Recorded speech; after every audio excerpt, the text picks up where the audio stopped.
Jeg forstår altså ikke, hvad jeg skal bruge alt det udstyr til. Du skal bruge det, da jeg er bekymret for dig på grund af din vægt. Jeg er bange for, at du er i risiko for at udvikle type 2 diabetes og muligvis at få blodpropper. Så hver gang du måler dit blodsukker og dit blodtryk, så skal du notere det, så jeg kan analysere dine tal næste gang vi ses. Desuden vil jeg gerne have, at du prøver at tabe dig, så du mindsker din risiko for at få følgesygdomme. Okay, det må jeg prøve at huske mig selv på. Hov, vent. Inden du går, så vil jeg lige informere dig om, at du vil modtage med den digitale post en besked om, hvornår din næste undersøgelse ligger. Du må passe godt på dig selv til Nu er det gået en måned siden, jeg var indlagt. Og jeg har stadig ikke modtaget nogen mail om en ny tid til kontrol. Jeg må hellere ringe til hospitalet og høre om den nye tid. Det er hospitalet. Goddag. Hvad kan jeg hjælpe med? Mit navn er Henrik, og jeg vil gerne høre, hvornår jeg har tid til røntgenfotografering. Jeg kan se, at du har en tid i dag om 2 timer. Ad! Hvorfor har jeg ikke fået noget brev om det?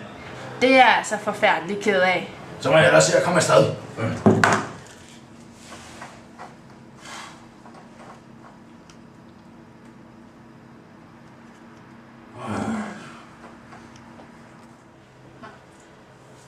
Henrik, så er det din tur. Vi skal have taget et billede af dit højre knæ. Ja. Okay, så skal du stille dig lige herover. Ej, Henrik, du skal altså stå helt stille til undersøgelsen, ellers så bliver billedet ikke, som jeg ønsker. Det kan jeg slet ikke. Det er på grund af det dårlige knæ. Det er også helt i orden. Så synes jeg, at vi skal prøve at tage billedet liggende. Så du skal prøve at lægge dig her. Og så skal du huske at lægge helt stille. Det var det hele, Henrik. Nu er vi færdige. Du skal op til lægen og have svar på billederne. Okay, tusind tak. Hej hej. Når undersøgelsen er færdig, så skal jeg dokumentere den. Og jeg skal dokumentere, at det er mig, der har lavet den. Og at Henrik han har ligget med. Henrik, du må godt komme ind nu. Ja, det var sandelig også på tide. Ja, det er altså godt nok frygtelig ked af. Henrik, det er vægttab, vi snakkede om sidst. Det er da vist ikke gået for godt. Nej, det er også det dumme knæ. Ja, apropos de knæ, så kan jeg se på dine røntgenbilleder, at det hele altså ikke som det skal. Men igen, det kan jo også skyldes din overvægt. Ja, så må jeg også hellere lægge onsdagsknejene på bordet. Ja, det vil nok være en rigtig god idé. Nå, men må jeg godt se dine tal for dine blodtryksmålinger og blodsukkermålinger? Jo, kom her. Tak skal du have.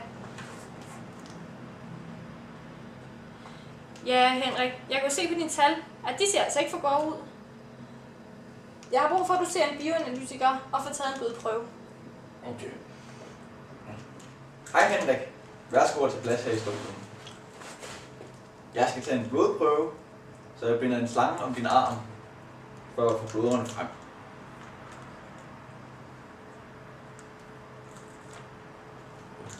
Jeg skal lige mærke, hvor der er en blodåre. Okay. Nu skal jeg spritte dig af.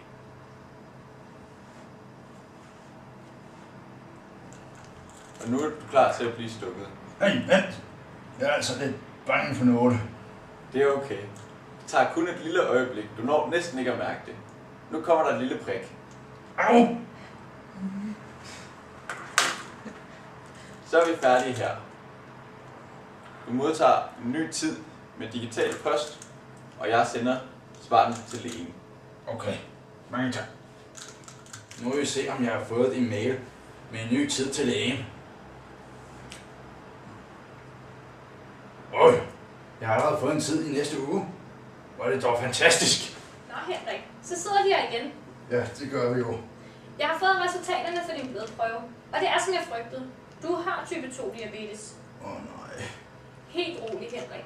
Type 2 diabetes, det kan helbredes med den rette kost og regelmæssig motion. Men jeg kan se, at du har problemer med at tabe dig på egen hånd, så jeg vil anbefale dig at se en diætist. Er det noget, du ønsker? Ja, det vil jeg rigtig gerne. Hej Henrik, mit navn er Elsa, og jeg er diætist. Hej Elsa, godt at møde dig. Før vi går i gang, så vil jeg lige informere dig om, at jeg er nødt til at dokumentere alt, hvad der bliver sagt i dag. Men jeg har tavshedspligt. Så et af det, der bliver sagt, det kommer ud. Så ikke engang min læge får disse oplysninger?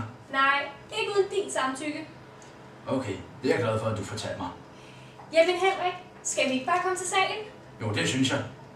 Maven forsvinder jo ikke af sig selv. Sikke dog en humor. Men Henrik, hvad er det, der motiverer dig til at komme her hos mig? Jo, ser du. Mit helbred er ikke, som det har været. Og det er min vægt heller ikke.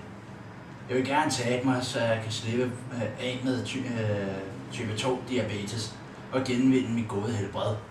Det kan jeg godt forstå. Har du gjort dig nogle overvejelser om, hvordan du har tænkt dig, at det skal forløbe? Jeg vil gerne spise sundere.